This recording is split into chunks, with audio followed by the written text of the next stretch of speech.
round 9 as e4, e5, essayed by Fabi, knight f3, knight c6. It's all about the Joko piano and the Berlins. Yes. What's your prediction, coach? My prediction is we're going to see bishop to b5. Let's wait and see. Because I know Fabiano has played bishop to c4 exclusively, in fact, this tournament, 3 times, if I'm not mistaken. So Hans probably has looked at that, understood that, okay. Commentator's curse. As I was doing my monologue, that he's not going to play bishop to c4. It was brilliant. No, seriously, I thought you were doing a great job right until the moment he played bishop c4. You had me convinced. Yeah. Well, we're going to see the Joko piano, I guess. But you know what's funny about this matchup? Yes. They've met in classical chess, I believe, 3 times. Okay. In every single one of them, Fabiano is with the black pieces. And Really? Fabiano has a 3-0 score.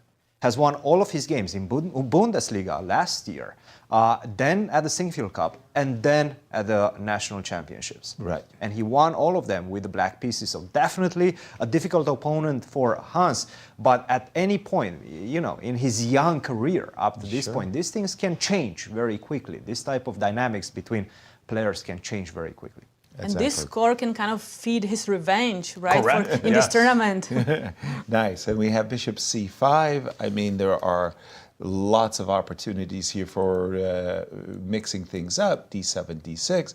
As played today in the Qatar Masters, White was Magnus Carlsen. His opponent played h6. Followed by say, nah, he won't play that. He'll deviate and maybe just a little head shape. c2, c3, and we'll keep an eye on this all-important matchup. Just wanted to say that, again, for me, Lanier Dominguez has had a quiet road getting here. He's +1.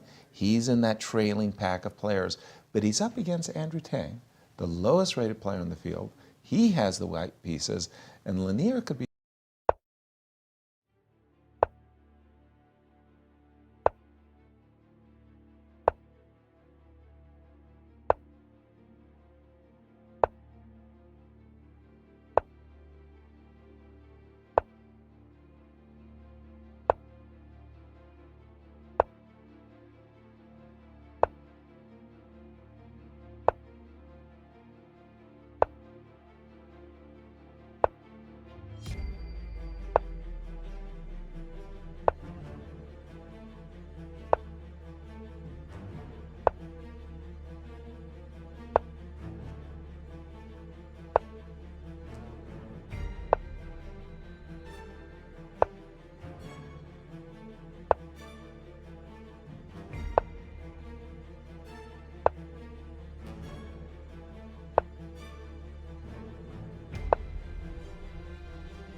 dinner.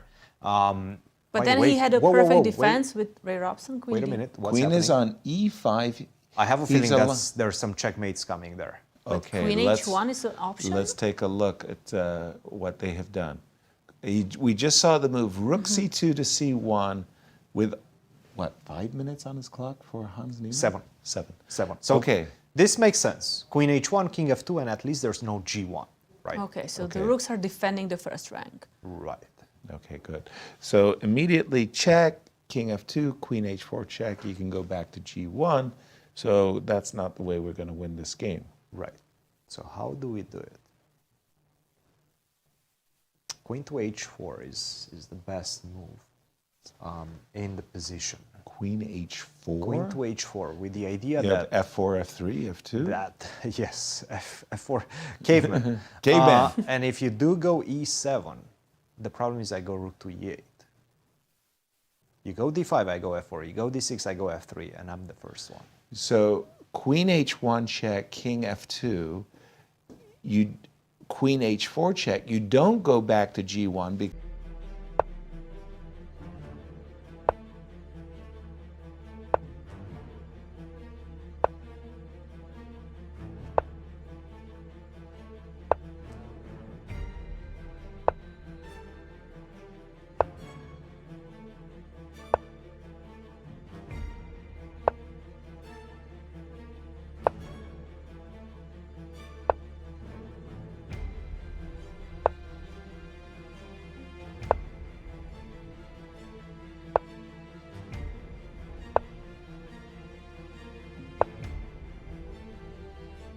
so, oh, first of all, I'm just going to bring up the game on my board.